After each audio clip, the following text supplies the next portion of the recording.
लक्ष्मी पूजन का महात्म बताते हुए सूत जी कहते हैं कि हे ऋषियों, परमात्मा इतना सरल और भोला भाला है, मनुष्य जो कुछ भी कहता है उसकी बात में आ जाता है। फिर भी ब्रह्मा जी को विश्वास नहीं होता तो माँ के पेट में बालक को उल्टा लटका करके रखते हैं और उससे पूछते हैं कि संसार में जाकर के तुम परमात्मा को भूलोगे तो नहीं। वो बार बार कहता है कि मैं नहीं भूलूंगा, और संसार में आकर के परमात्मा तो उसको सब कुछ दे देता है, सब कुछ करता है, परंतु परमात्मा को ही भूल जाता है। धन संपत्ति कमाने के लोभ लालच में वो संसार के सारे कार्य करता है, परंतु परमात्मा की भक्ति भूल जाता है।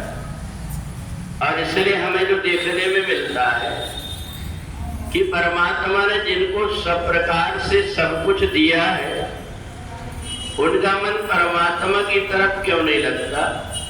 तो उसके पूर्व जन्म के पुण्य रहते हैं, उन पुण्य के कारण परमात्मा विश्वास कर लेता है और उसको सब कुछ दे देता है।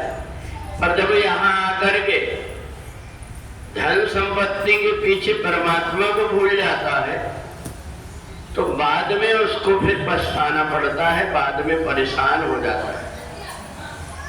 माता लक्ष्मी भगवान से बार बार कहती है कि देखो ये मनुष्य जो है बड़ा स्वार्थी है, तुम इसकी बात में आंखों जाते हो, सब कुछ दे देते हो, परंतु ये तुम्हें भूल जाता है।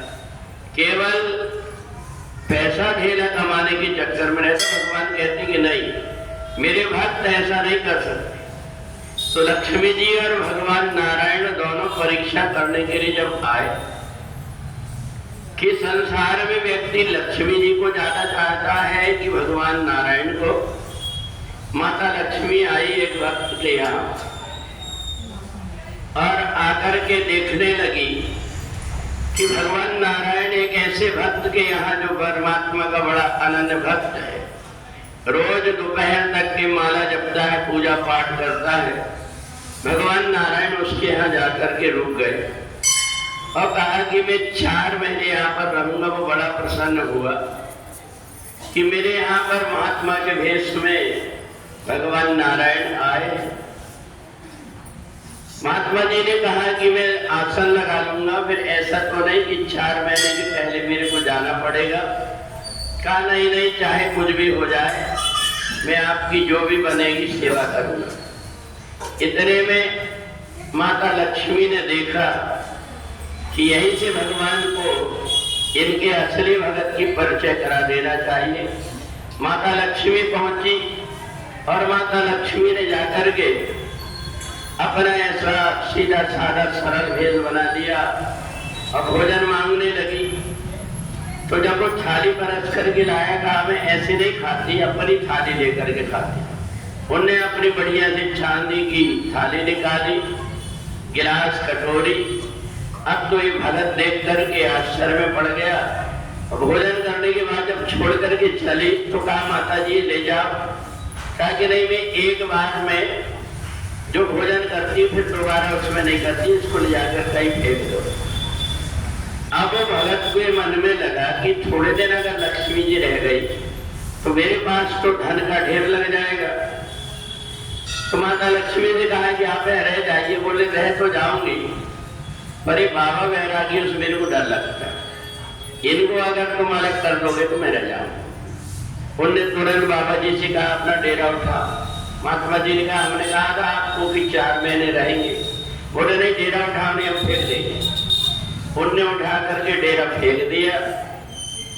अब ये भगत माता लक्ष्मी के लिए बढ़िया से आसन लगा दिया और जैसे भगवान नारायण चले तो पीछे पीछे लक्ष्मी जी चली। उन्होंने कहा माता जी आप कैसे चली? बोले तुम मूर्ख, ये तो हम दोनों का आपस का झगड़ा था, मैंने इनको बता दी कि तुम्हारे भक्त कितने अच्छे हैं और जहां नारायण रहते केवल मैं वहीं रहती हूँ।